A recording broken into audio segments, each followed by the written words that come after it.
वहां हिंदुओं को मरने के लिए दर्जनों घंटे तक छोड़ दिया। सरकार हाथ पर हाथ रखी थी, लोग काट रहे थे। उसी ढंग से मुसलमान यहाँ जात पूछ करके घर जला रहे थे और दंगा करा करके वहाँ 600 घर हिंदुओं को जलाया गया। वहाँ की टीएमसी सरकार, वहाँ की शासन प्रशासन दोषी है। मुर्शिदाबाद की घटना ये साबित करता है कि टीएमसी की सरकार वहां हिंदुओं को मरने के लिए दर्जनों घंटे तक छोड़ दिया। और पता नहीं 1946 में जिन्ना का वो जो डायरेक्ट एक्शन डे था, सरकार हाथ पर हाथ रखी थी, लोग काट रहे थे। उसी ढंग से मुसलमान यहाँ जात पूछ करके घर जला रहे थे और टीएमसी की सरकार, उनके एमएलए, उनके पार्षद चुपचाप देख रहे थे। ममता बोर्ड के तुष्टीकरण को लेकर के ममता हिंदू विरोधी सरकार हो गई है। ये जिस तरीके से मल्लिकार्जुन खड़गे ने कहा है कि हम लोग छिटपुट युद्ध लड़ रहे हैं, ऑपरेशन सिंदूर पर सवाल खड़े कर रहे हैं। ये कांग्रेस पार्टी पता नहीं क्या हो गया है। कांग्रेस की जुबान देश के सेना के विरुद्ध है। कांग्रेस की जुबान लगता है कि पाकिस्तान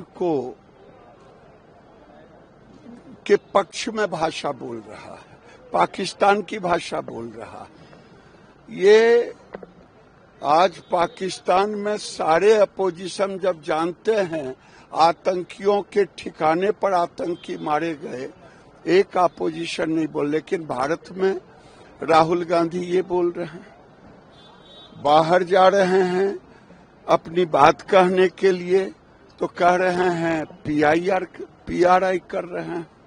कौन पीआरआई? क्या 94 में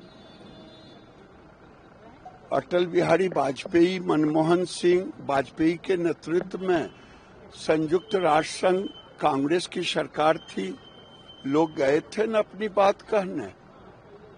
ये देश हित की बात नहीं कर रहे हैं, ये पाकिस्तान की भाषा बोल रहे हैं। टीएमसी की सरकार संलिप्त होकर के और जिस प्रकार से मजहबी जो है लोगों को जो है सांप्रदायिक दंगा करने के लिए प्रेरित करके और दंगा करा करके वहाँ 600 घर हिंदुओं को जलाया गया, तोड़ा गया, फोड़ा गया, उनको भगाया गया, मारा गया, यह अत्यंत हृदय को विदीर्ण करने वाला घटना था। वहाँ की टीएमसी सरकार, वहाँ की शासन प्रशासन दोषी है। जिस प्रकार से जो है उच्चतम न्यायालय के द्वारा निष्पक्षता के लिए एक गठन को जो है एजेंसी को गठित करके निष्पक्षता से जो जांच आई है, अत्यंत मैं इस जांच का जो है साधुवाद करूंगा। जिस प्रकार से उच्चतम न्यायालय का जो फैसला आया है, दूध का दूध और पानी का पानी, जो दोषी था उसके ऊपर कठोर कार्रवाई करनी चाहिए और टीएमसी के सरकार को बर्खास्त करके राष्ट्रपति शासन लगाना चाहिए। मैं देश के यशस्वी प्रधानमंत्री और राष्ट्रपति से मांग करूंगा कि जिस प्रकार से टीएमसी के सरकार ने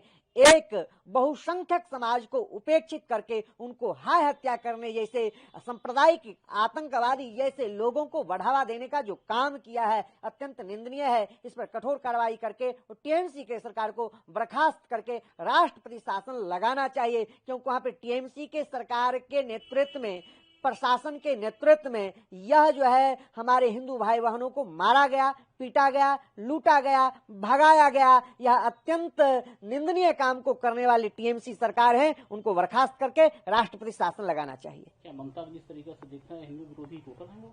निश्चित रूप से टीएमसी के जो राष्ट्रीय जो वहाँ के जो पश्चिम बंगाल के जो मुख्यमंत्री हैं ममता बनर्जी, वह निश्चित रूप से ममता बानो हो गई है। वह हिंदू संप्रदाय को, हिंदू जाति को बिल्कुल बहिष्कृत करना चाहता है। पश्चिम बंगाल को बांग्लादेश बनाना चाहता, बांग्लादेश के रोहिंग्या घुसपैठ, जिस प्रकार से पश्चिम बंगाल में घुसपैठ करके वहां के हिंदुओं को मारने का काम, वहां भगाने का काम, प्रताड़ना देने का काम जो कराने का है, यह ममता बनर्जी का है, ममता बानो का है। वह निश्चित रूप से कहीं कट्टरपंथी जिहादी मानसिकता के लोगों को प्रेरित करती है और कहीं न कहीं वह कट्टर संप्रदाय के लोगों की ही पैदाइश भी है।